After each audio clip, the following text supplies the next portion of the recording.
Hi. Some people have been asking me, what miniatures are you using for your boxdark Bretonnians? And the answer, well, it's the Men-at-arms. But they have quite obviously been modified. But it might not be equally obvious as to what bits I've been using and why. And is it hard and expensive to do? The answer to the last question is at least no, it's not hard and it's not expensive. And the principles here are quite universal, so it's very much not limited to Bretonnians as well. But I thought I will do a quite simple thing today. I will go through a few of these miniatures, you know, what bits I've been using and why. Yeah, let's do that.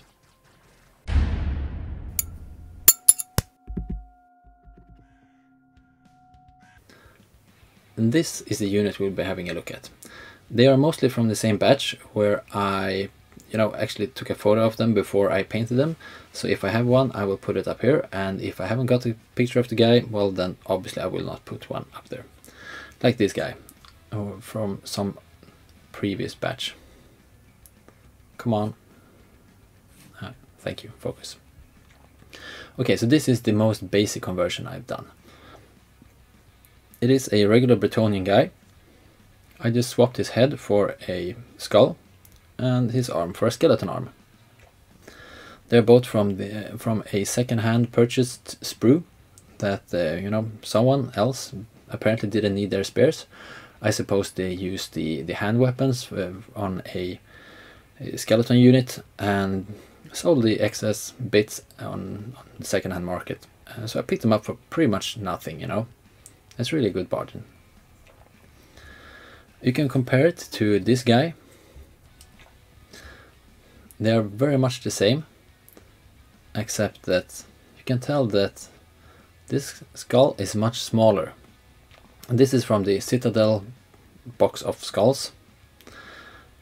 And I think this one is more looking for a realistic skull, and this one is more heroic skull.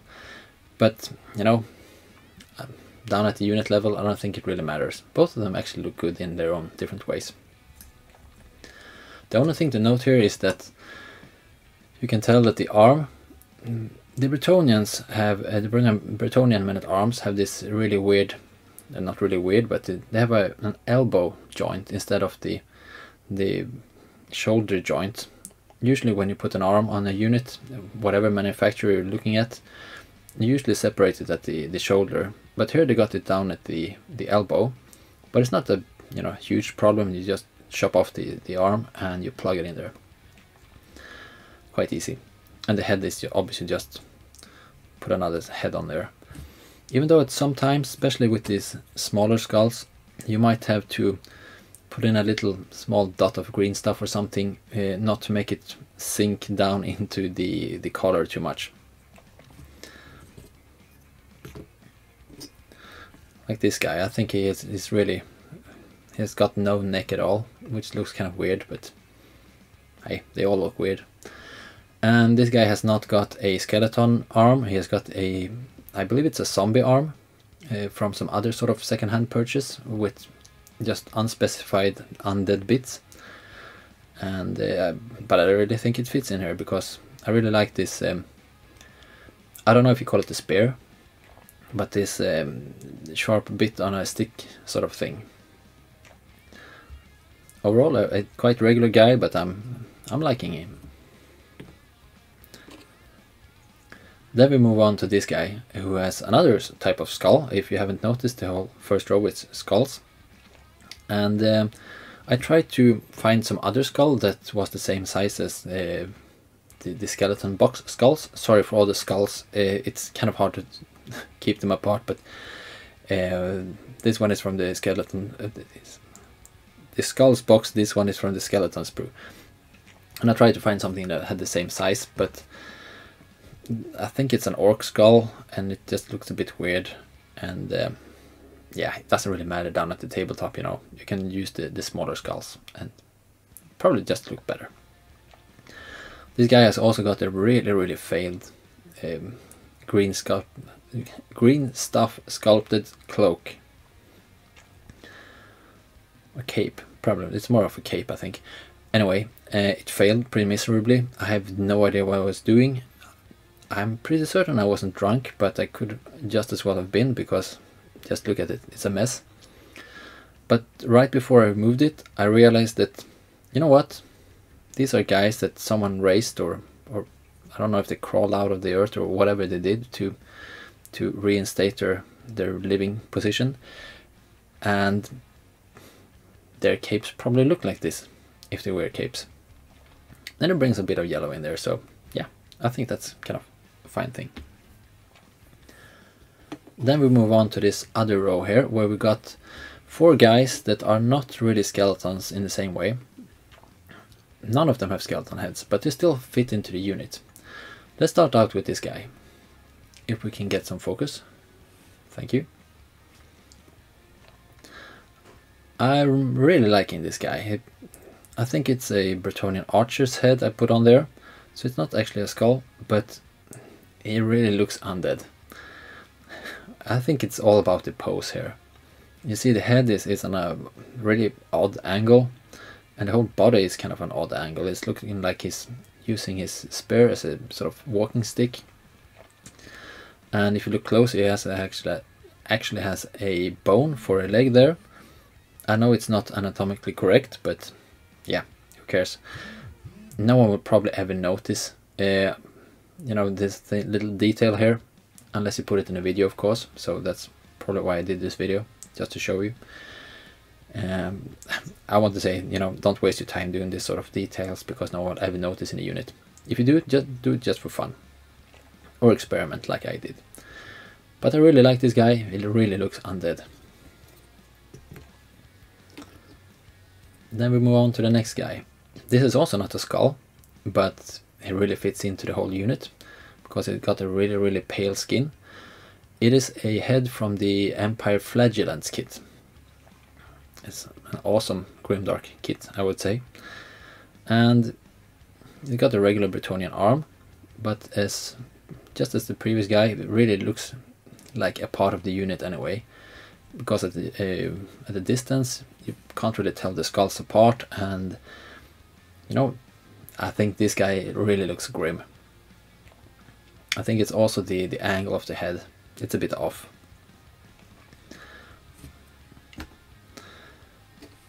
And speaking of heads at an angle, we got this guy, who is just plain regular Bretonnian.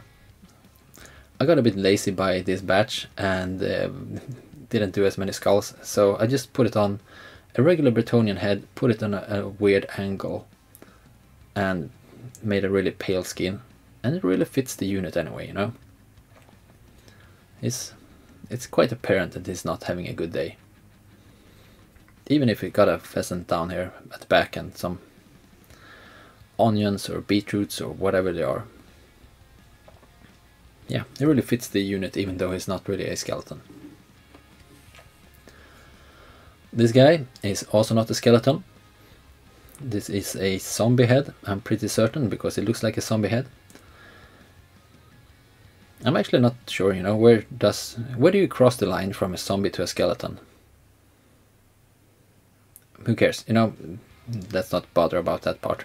He's got a skeleton arm, so he's most definitely a skeleton. He's just got a zombie head, so I suppose it's a skeleton with some rotten flesh on it. This guy also really does not look like he's having a good day. Otherwise, it's pretty regular. Then we will move on with this guy. The thing here is that, well, it's not about his regular Bretonnian head. As I said, I got a bit lazy. But he's also got a zombie arm, pointing kind of forward, which I realized was a problem, you know. Yes, we have the 25mm bases instead of the 20mm bases. I'm not missing the 20mm bases at all.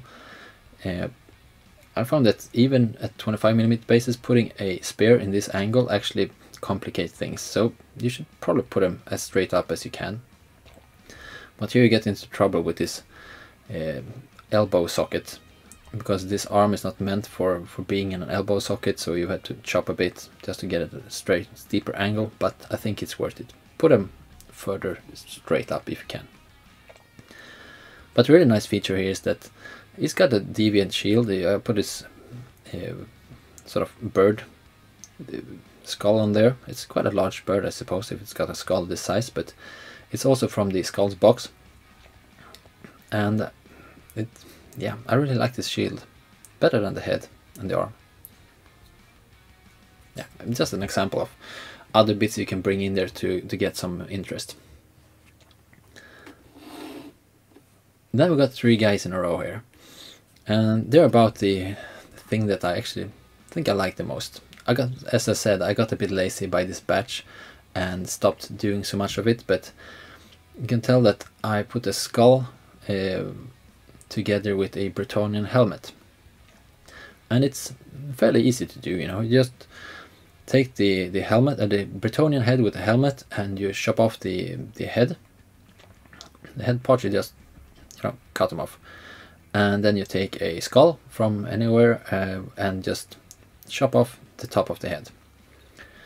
I think you should actually, to make it, if you want to make it realistic or fit the other ones, you should probably do it. You can tell this guy, he has his helmet further down. Problem then is that you can't really tell that it's a skeleton. So if you want to take the time to make this conversion, you should probably put the helmet on so that you can actually see that it's a skeleton as well. Otherwise you lose the point. And a great way to do that is to put it off in a sort of off angle as well. You know, you don't put it on straight because it opens up, and it also looks like he's not wearing it the correct way, because I think skeletons are really, you know, that safety concerned, and I don't think they're really particular about how they put things on. But I really like this guy. That it looks so good putting the skeletons there underneath the Breton helmets. He's also got a dead bird back there. I don't know what the skeleton would need a dead bird for, but you know, if you want to do Grimdark stuff, if you ask yourself, why would anyone want to do that? You're probably in the right direction, actually. Then we got another one of these, and yeah, and this is really a lovely head. As you see, the hat is on a bit. Sorry for the focus here. Can we please get some focus on this guy? Thank you. The head is on. The hat is on the head a bit off, and it really looks like this guy is a mess. He has crawled out of his grave, and you know, someone told him to go somewhere. Otherwise he wouldn't do it. Otherwise it's just a quite regular Bretonnian Man-at-arms. I really like the little small print here I did. This is just using a fine marker because it's much easier than using a brush. A really lovely skeleton. And speaking of skulls fitting in there, I really like this guy as well. It is quite obviously the musician of a unit, and at first I didn't like the sort of gesture look on these guys. The ones that, because I think, you know, with the other command people you can switch them around a bit, but this one is too obvious that you should use it as a musician. But you know, once I did some sort of Grimdarkish conversions, I really love them. It is something about having the guy that is supposed to look all bright and be merry, and he's actually kind of dark and sinister instead. If you compare this head conversion to the skull conversion here to the other guy, you can tell that the skull is so far out. We're going to try to keep the sort of cowl behind here and just swap the skull part, the face part of the guy. But that really didn't work. So now it mainly looks like a guy wearing a skeleton mask. But you know, it pretty much looks even better. Because once again, you know, if you're thinking, why should anyone do that? You're probably in the right place. Otherwise it's just the regular horn, and who knows where this sort of dagger arm come from. Could be anywhere. But I really like this guy with his skeleton mask. Then we move on to a, you know, complete command unit. before we talk about them, I want to make a sort of point here. So far we've been talking about the troopers, and you pretty much, you know, you do them, kind of simple conversions, you do them and they're hit and miss. Sometimes you win, sometimes you lose, and it's not the end of the day. You can always hide them in the ranks. These guys, however, they are the ones who will catch your eye, and they will set the tone for the whole unit. The other guys, they will pretty much just tag along. So if there is somewhere you should spend your time, it's here. Otherwise, they just should not break this theme that you set with the command group. And we start out with the commander, which I hope will get some focus at some point in time. Yes. And I'm not too proud of this guy actually, but I had some photos of him before, so I will go with him anyway. I put a leftover knight's head here. And made it a really pale. That's why it fits the unit, and the sort of heavy spear halberd sort of thing up in another angle. I put it more in a commanding pose. He's commanding his people where they want to be, where he wants them to be.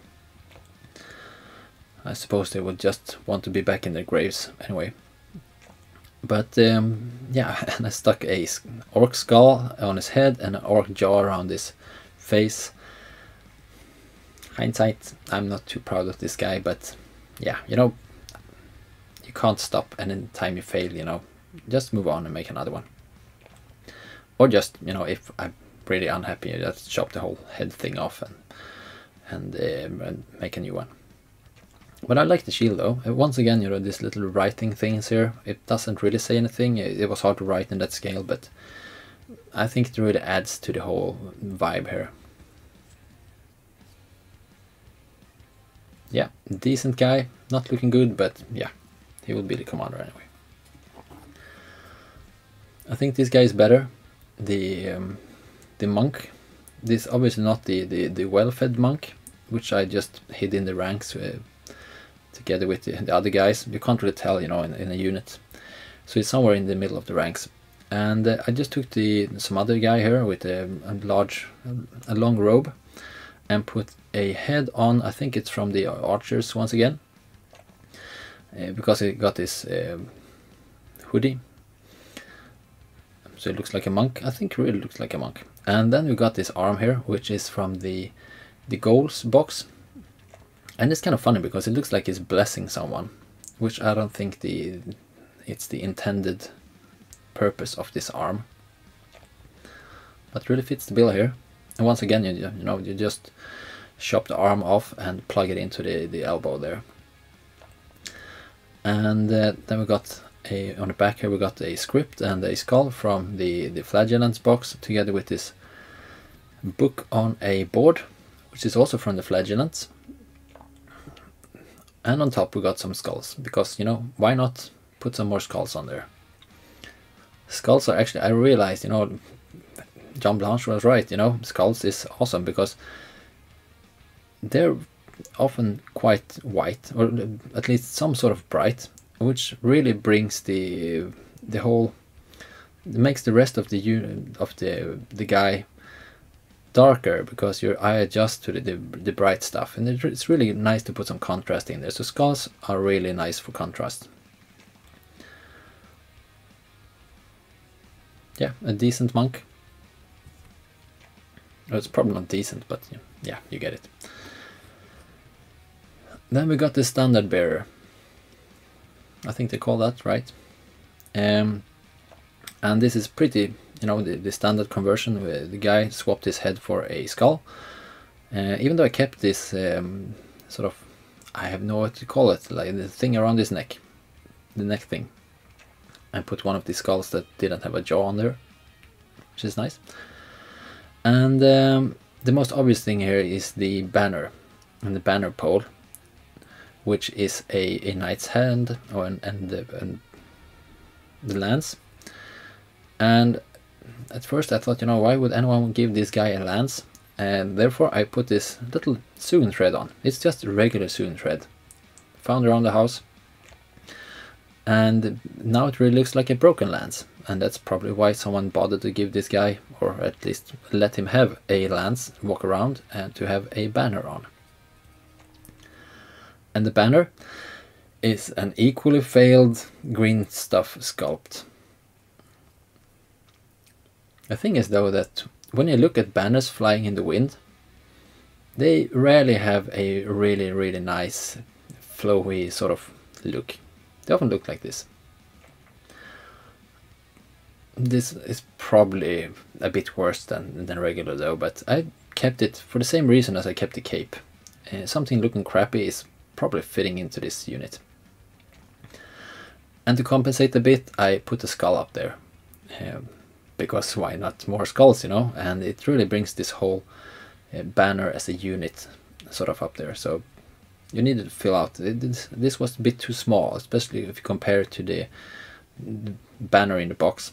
So I just put it on there and it became much more of a unit. So I'm kind of happy about this guy in the end. And last but not least, we got another of these musicians, a jester.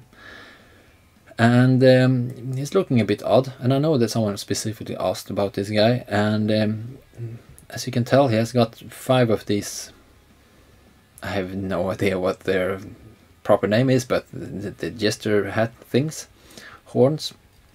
I just had spare jester heads, and I just took 2 of them and strapped them on there. That wasn't too hard. And then you can tell that you probably can only tell if I tell you that he has got no arm on this side. The idea was that he would have strapped his drum there to his arm, but when you look at him like this, you can't really tell. But it's the same thing here. I got this sewing thread all over the place here, which really looks nice. You know, you don't have to use only plastic, you can use other stuff as well. And that's the point about showing these last 2 guys. And it's the same thing here with the, what do you call it, the club, the thing you hit, the drumstick, his big old drumstick here. It is also from, I think it's a zombie arm or something like that. I have no idea. From the, you know, unspecified undead bits box. And then up top here, it actually broke somehow. I can't really remember, and I put a lot of sewing thread on here, and you can really tell this looks kind of, you know, grimy, rough. Yeah, I'm really liking it. So in the end, I really like the jesters, even though I hated them at first. Jesters look awesome as Grimdark. In the end, the point of these guys is not to look great as individuals. As we have seen on many of the examples, they are simple conversions, and many of them are actually quite failed. But when you look at them as a unit, they're still coherent, and I think they make a great unit. Next up, I will be doing the knights, and I'm not really sure how much of these conversions I will be doing there, but there will be something to tie them all together in a coherent unit. Just as these individuals are tied together as one unit, I will make all the units with a similar vibe to tie them all into one army. So there will be some sort of things in there. I'm expecting it to be at least as fun as doing these guys. In the end, I believe that if you try to strive for this more grimdark vibe, the paint job itself, and perhaps the weathering, is more important than the actual miniature you're trying to paint. That said, however, painting miniatures is often pretty much painting by numbers, and or perhaps some sort of pre-shaped canvas. And it really helps you along if this pre-shaped canvas supports the vibe you're looking for. I mean, these guys, they are pretty simple. I mean, it's Bretonnian Men-at-arms. They have swapped their head for a skull, and in most cases also a skeleton arm, and that gets you a long way. There are also some, you know, bits here and there to get some extra visual interest, and you know, support this whole idea, especially in the command group, where you can actually, the people you actually look at often, where I used a bit more bits from other places. Most of them are actually taken from the same 3 boxes, which I would consider to be a really good sort of Grimdark Essentials toolkit. But I don't like to make long videos, so I'll perhaps put it in another video. But in the end, I can't emphasize how fun I think this is. This is probably the most fun part of the hobby, to, you know, darken down your miniatures. And that is important, because that's the whole point. Don't forget to enjoy your hobby.